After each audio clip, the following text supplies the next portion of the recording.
Europe.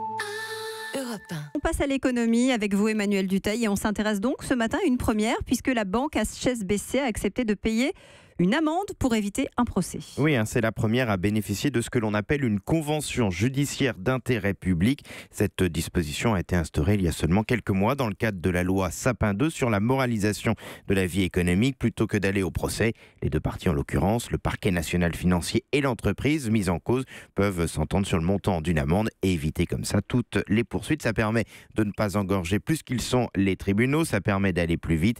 Il a fallu seulement quelques mois pour trouver cet accord. Les discussions avec le parquet ont débuté en avril-mai. Cette procédure est aussi une bonne nouvelle pour les finances de l'État. Les amendes viennent directement abonder son budget. Et là, en l'occurrence, l'amende, elle est de combien ? 300 millions d'euros. Pour vous donner une petite idée, c'est à peu près ce que va rapporter la réduction de 5 euros des APL. C'est la plus importante dans une affaire suivie par le parquet national financier. Dans l'entourage d'HSBC, on laisse entendre que c'est un montant important, mais juste au regard des faits reprochés. Elle a dû payer cette amende pour blanchiment de fraude fiscale. La banque a reconnu qu'entre 2006 et 2007, elle a par l'intermédiaire de plusieurs de ses chargés de clientèle prospecté des clients pour les aider à cacher de l'argent suisse, des clients français bien sûr. Ces agissements ont pu être mis au jour grâce au fameux fichier retrouvé au domicile d'Hervé Facceni. Vous savez, c'est cet ancien salarié d'HSBC.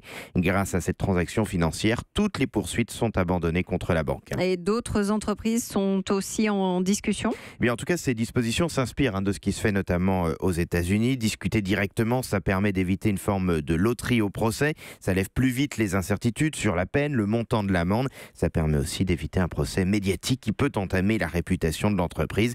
Ça devrait donc ouvrir la route à d'autres dossiers. Mais on ne sait pas s'il y en a en ce moment. C'est assez logique. Si on le savait, ça veut dire que d'une certaine manière, l'entreprise incriminée reconnaît les faits.